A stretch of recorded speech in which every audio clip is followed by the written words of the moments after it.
dili mga panalangin nga wala na.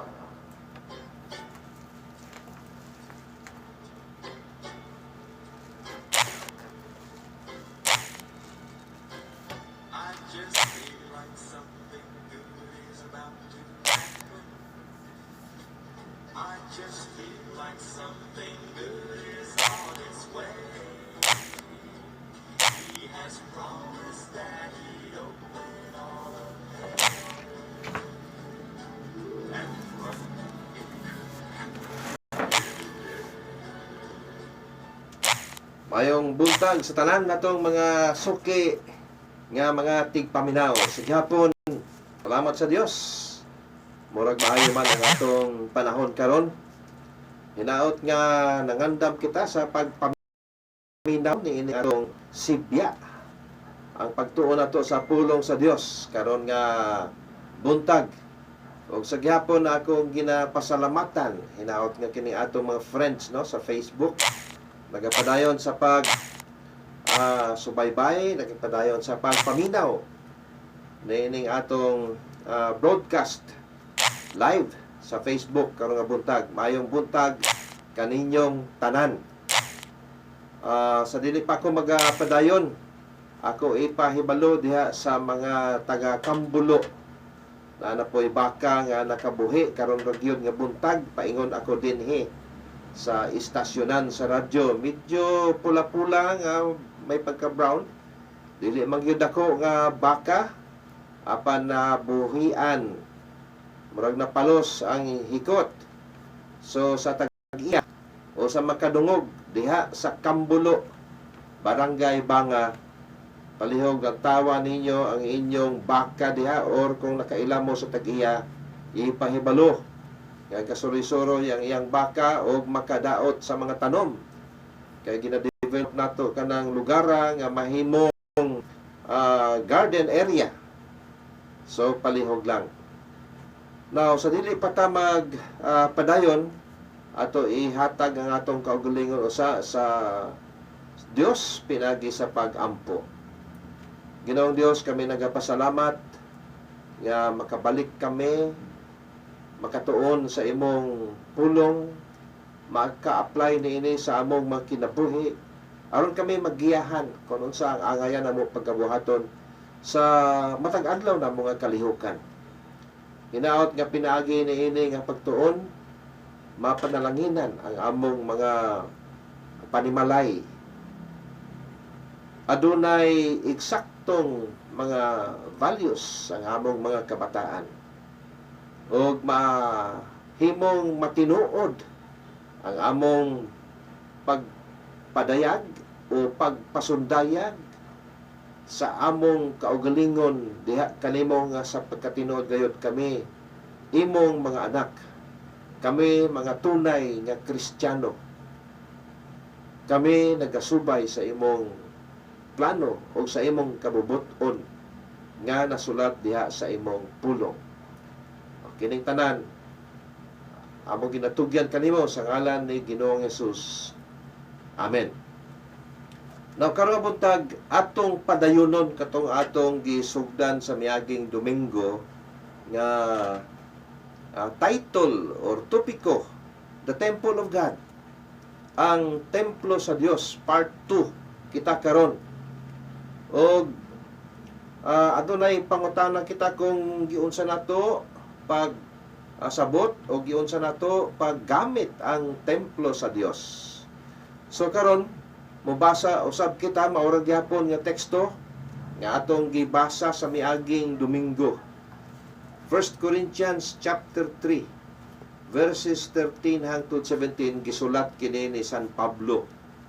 Ang buhat sa tagsa-tagsa igapadayag. Kay igapadayag kini sa adlaw. Kay pinaagi sa kalayo kini igapadayag og ang kalayo gayud maoy magasulay sa buhat sa tagsa-tagsa kung unsa ang kinaiya niini.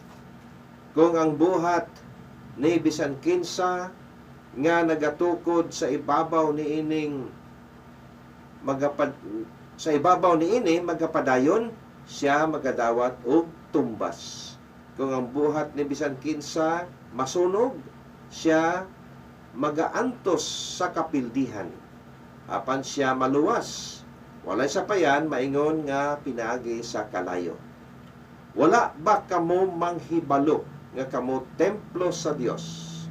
O nga ang templo sa Dios nagapuyo di o nga ang Espiritu sa Dios nagapuyo diha kaninyo. Kung may tao nga magalaglag sa templo sa Dios, ang Dios magalaglag kaniya.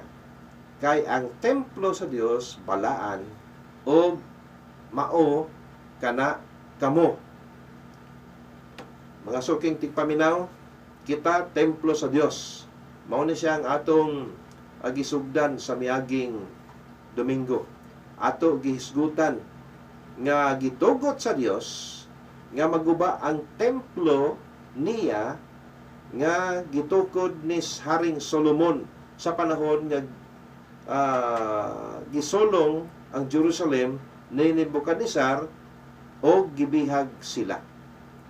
Human sa 70 ka tuig gitugot na usab sa Dios nga makabalik sila sa Jerusalem sa panahon ni Nehemiah, ni Ezra, ni Zerubbabel.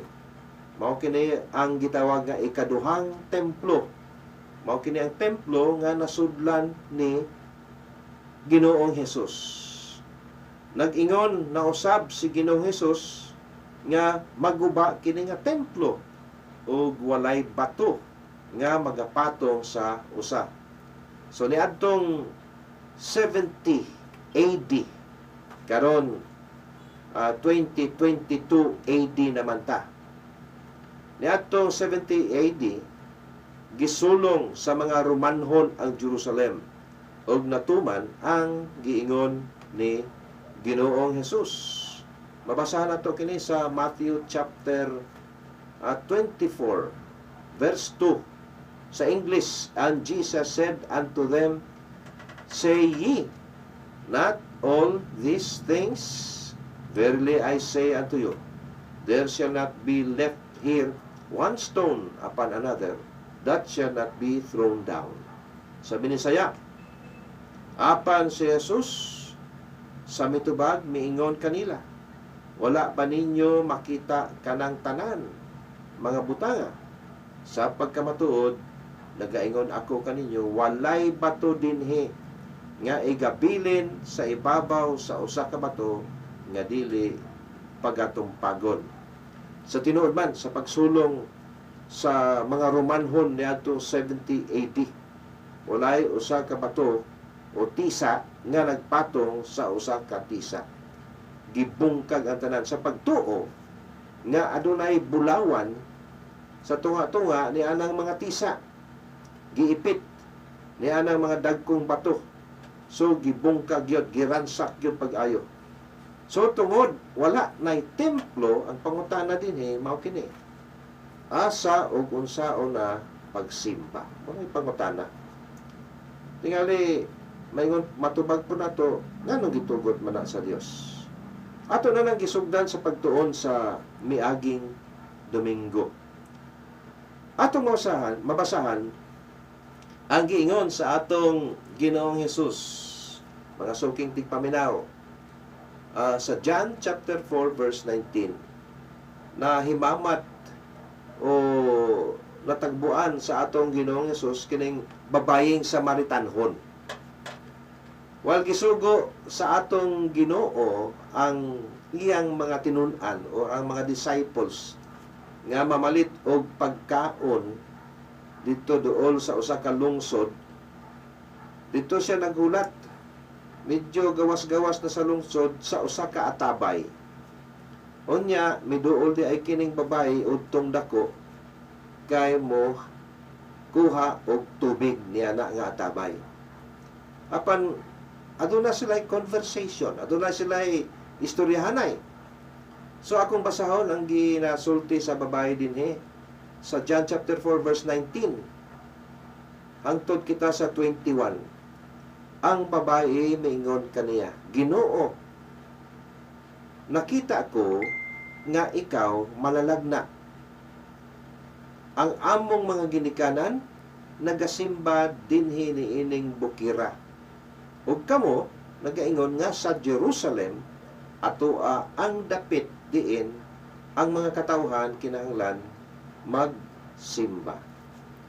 Si Jesus miingon kaniya, pabaye, tumuo ka kanako, moabot ang takna nga bisan niining bukira, bisan sa Jerusalem, dili kamo magasimba sa Amahan. So mao ni ang panagna sa atong Ginoong Hesus dito sa babae, nga ang templo mahanaw na, mawala na, dili na pagkasimbaho ng Dios sa sulod sa mga struktura, sa mga templo o sa mga lugar na ang lahing pamaagi sa pagsimba sa Dios. By the way, wala akong gaingon din mga suking tigpaminaw nga sayop ang moadto kita sa simbahan. Gani karon nga buntag, moadto kita sa simbahan. Kanang gitawag na to nga struktura, sa diin diha kita magpasilong, sa diin diha kita magtigom, aron magpamalandong, magtuon sa pulong sa Dios. Kay gisulti man pud na dito sa Hebrews, no? Ya dili nato kalimtan ang mga panagtigom. Apan ang gipulong, gigamit diya nga pulong, dili nato pagkakalimtan ang synagogue. Meaning, diya ka magtigom aron sa pag-fellowship.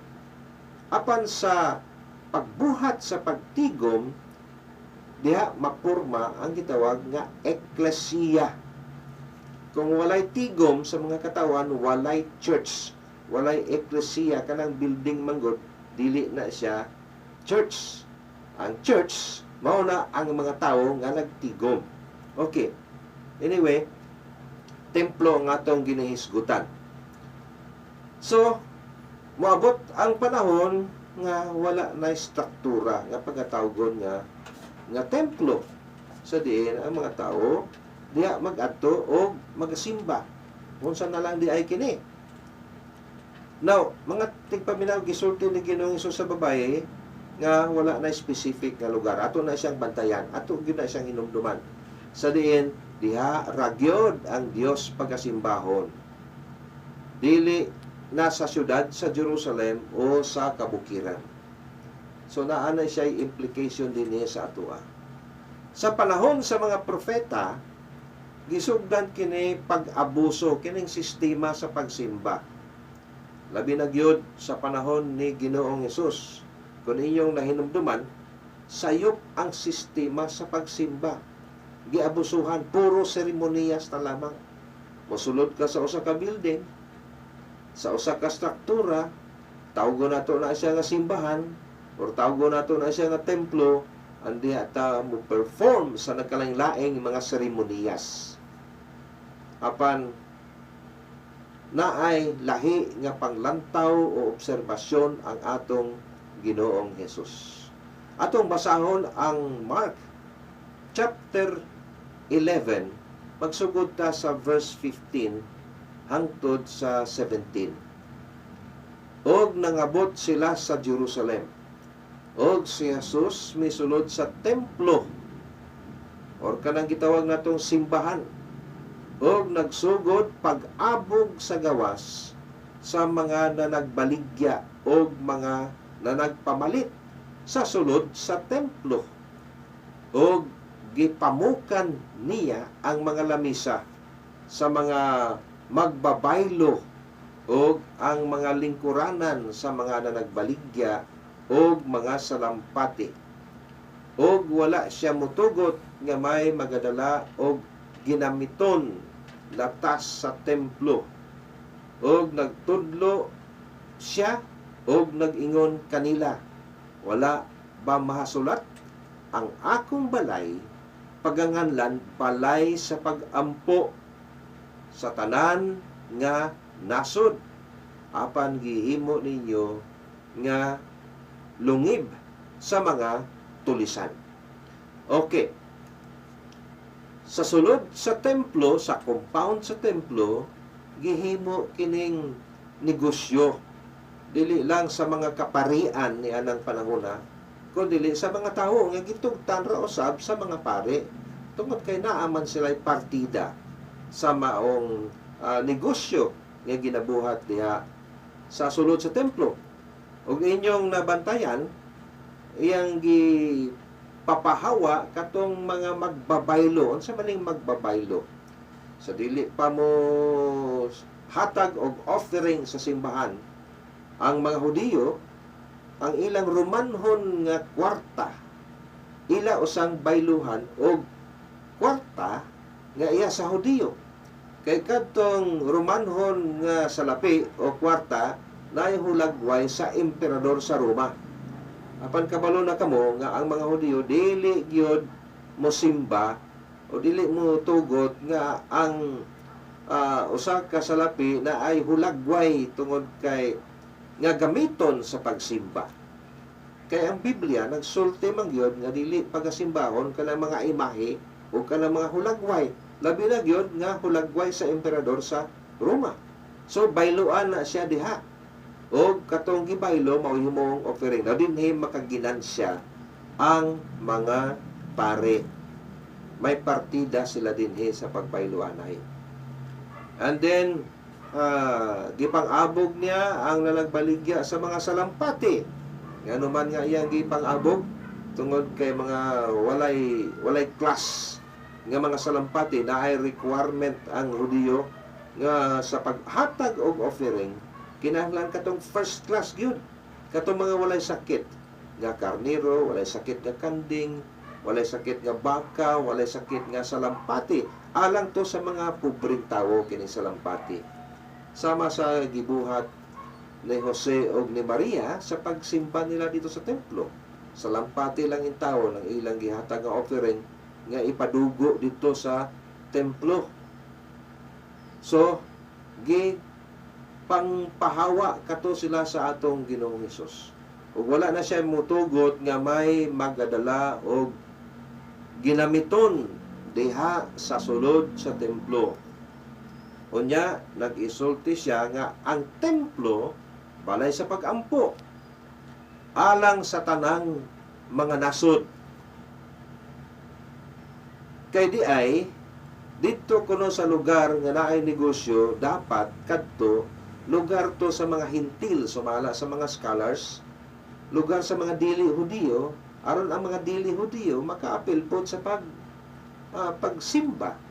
Apan gihimo, ingon pa sa atong Ginoong Hesus, gihimo ninyo nga lungib sa mga tulisan. O na bang gitawag pa nga highway robbery. Kanang klaro-klaro kaayong tulis pa. Giayo pag maniho sa mga kaparian ni anang panahona nga makanegosyo sila. So ang mga masakiton nga mga karniro, mga salampati maoy gibaligya sa mahal nga pagbaligya aron dako kayo ang ilang ginansya. So nagbuhat sila og mga seremonyas nga dili kinasing-kasing. Padayon ta sa iyang pagpagisulti sa babaeng Samaritanhon. Balikan nato ang babaeng Samaritanhon. Sa John chapter 4 verse 22 hangtod 24. So, nag-ingon man siya kaniha nga dili na sa Jerusalem, dili na pud sa kabukiran sa Samaria. So padayon ta sa pagbasa. Kamo nagasimba sa wala ninyo hiilhi. Kami nagasimba sa among hingilhan. Kay ang kaluwasan nagagikan sa mga Hudiyo. Apan mo abot ang takna o karon miabot na nga ang mga matuod nga magsisimba magasimba sa amahan pinagi sa espiritu o sa kamatuoran. Kay mao kana ang gipangita sa amahan nga magsisimba kaniya. Mga suking tigpaminaw, ang Dios nagapangita sa magsisimba nga siya pagasimbahon sa espiritu o sa kamatuoran. Dili sa mga perting daghanan kay nga mga seremonyas. Nga puro lang seremonyas, unya walay epekto sa kinabuhi sa tao. Kinahanglan matandog ang espiritu o kinahanglan gibase kini sa kamatuoran. Verse 24, ang Dios espiritu man o kinahanglan nga ang mga magasimba kaniya managsimba kaniya sa espiritu o sa kamatuoran. So So dili natong mga seremonyas. Mahanaw na to. Mauna nga gitugutan sa Dios nga maguba ang templo. Sukad pa sa panahon ni Solomon. Sukad pa sa panahon sa mga kaharian dito sa Israel nga wala malipay ang Dios sa sistema sa ilang pagsimba. Nabihag sila sa 70 katuig dito sa Babylonia tungod kay wala sila magtuman sa Dios. Naa usab kabutang nga atong hinumduman nining atong pagbasa sa conversation sa atong Ginoong Hesus o niadtong babae. Ingon niya sa babae, kamo nagasimba sa wala ninyo hiilhe, kami nagasimba sa among hingilhan, kay ang kaluwasan nagikan sa mga Hudiyo. Kinahanglan di ay nakaila kita sa atong ginasimba. That is why klaro kaayo nga ang sulti ni San Pedro mahitungod kang Ginoong Hesus, ingon siya nga ikaw mao si Kristo ang anak sa Dios nga buhi. Klaro-klaro gyud na. Dili Dios sa mga patay. In contrast sa pagtuo sa mga tao nga nagasimba sila dito sa Caesarea Philippi sa usa ka Dios nga gitawag nga si Pan, apan kini Dios sa mga patay. Sa buhi gyud. Sa atong pagsimba kaniya, wala ta mo simba og kahoy, wala ta magsimba og bato, wala ta magsimba og plastic, kundi atong ginasimba siya, atong ginabasa, buhi siya. Dili man nato siya makita, apan simbahon nato siya sa espiritu. Dili makita. So kinahanglan nakaila kita sa atong ginasimba. O kinahanglan usab di ay nga naa kanato ang kaluwasan aron kita makasimba sa eksakto. Unsaon man tinuod sa pagsimba sa usa ka tawo nga walay kaluwasan. Wala kita magsimba aron kita maluwas. Nagsimba kita tungod kay kita giluwas na. So mao ni ang sulti sa atong Ginoong Hesus dito sa babae. Kamo nagasimba sa wala ninyo hiili, kami nagasimba sa among hingilhan. Kaya ang kaluwasan nagagikan sa mga Hudiyo. So nining panahon na, ang acceptable nga sistema sa pagsimba, mao kadtong pagsimba nga iya sa mga Hudiyo. Well, salamat kita karon tungod kang Kristo Jesus nga wala na gilimit sa mga Hudiyo ang tunay nga pagsimba. Kung dili gi-share kini nganhi kanato nga dili Hudiyo tungod kay si Kristo Jesus namatay naman sa krus. Siya ang sakripisyo nga gibuhat dito sa ibabaw sa krus alang kanato mao nga makaduol na kita sa Dios. Bisag asa kitang dapita, bisan wala kita sa sulod sa struktura sa gitawag natong simbahan. So, dili lang di ay sa sulod sa simbahan, simbahan ng Diyos. Diha kita nasayop. Kay kada Domingo lang ta magsimba o kada Sabado alang sa uban. So, dili sa sulod sa simbahan, simbahan ng Diyos, kay gipaguba naman gani ang templo sa Jerusalem. John chapter 4 verse 23 o 24. Apan moabot ang takna o karon miabot na nga ang mga matuod nga magsisimba magasimba sa amahan, pinaagi sa espiritu o sa kamatuuran. Kay mao kana ang gipangita sa amahan nga mga magsisimba kaniya. Ang Dios espiritu o kinahanglan nga ang mga magasimba kaniya, managsimba kaniya sa espiritu o sa kamatuuran. Unsa may bot ipasabot niya na? Unsa ang ipasabot ani? Ato hinumduman sa miaging Domingo nga dili na building ang templo kundi kita na. Ang atong lawas mao na ang templo sa Dios. Kung ikaw born again, templo ka sa Dios. nagpuyo na ang Dios diya sa imong lawas. 1 Corinthians 3:16. Wala ba kamo manghibalo nga kamo templo sa Dios o nga ang Espiritu sa Dios nagapuyo diya kaninyo? 1 Corinthians chapter 6 verse 19 ug 20. Kung wala ba kamo manghibalo nga ang inyong lawas mao ang templo sa Espiritu Santo nga anaa kaninyo, nga inyong nabatunan gikan sa Dios. Ug dili na kamo inyo sa inyong kaugalingon, kay pinalit kamo sa usa ka bili.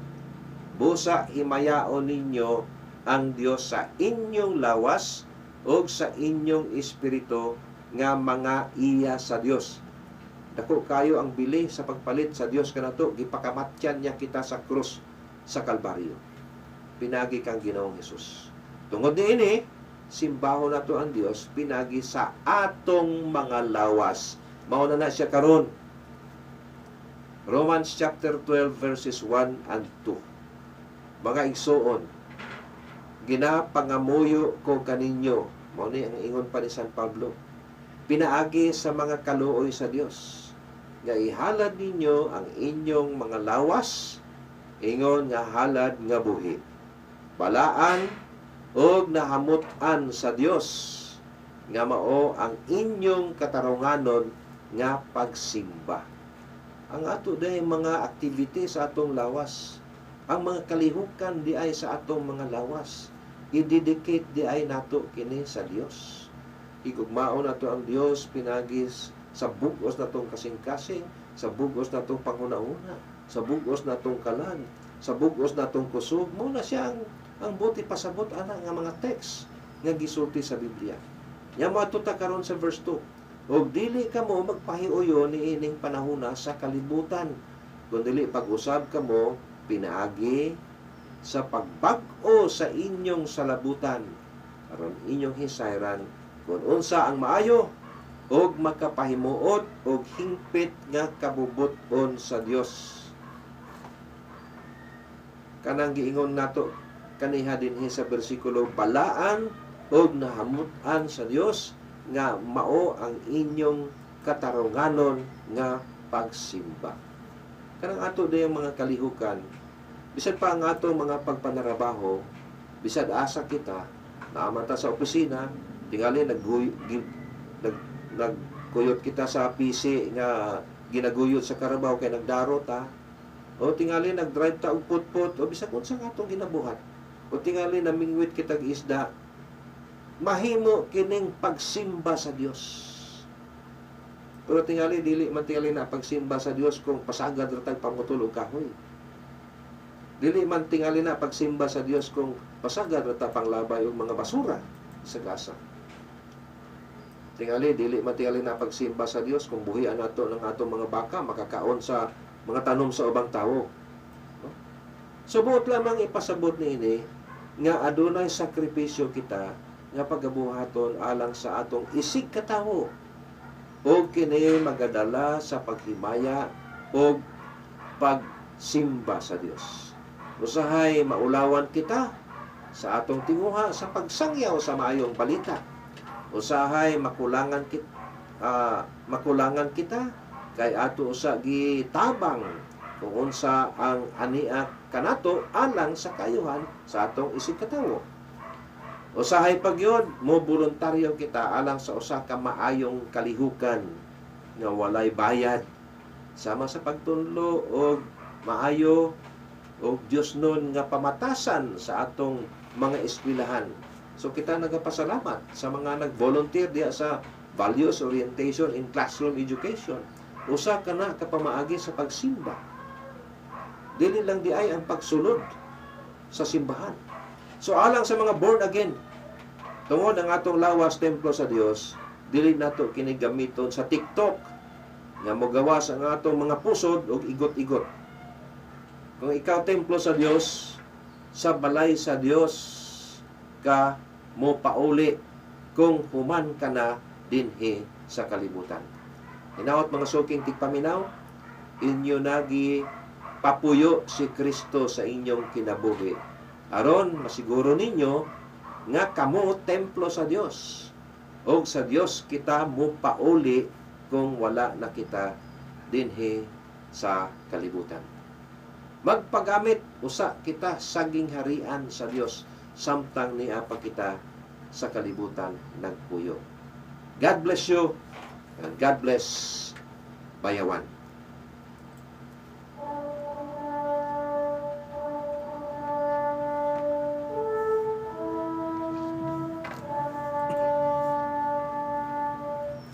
Serendipity. Mga panalangin na wala jam.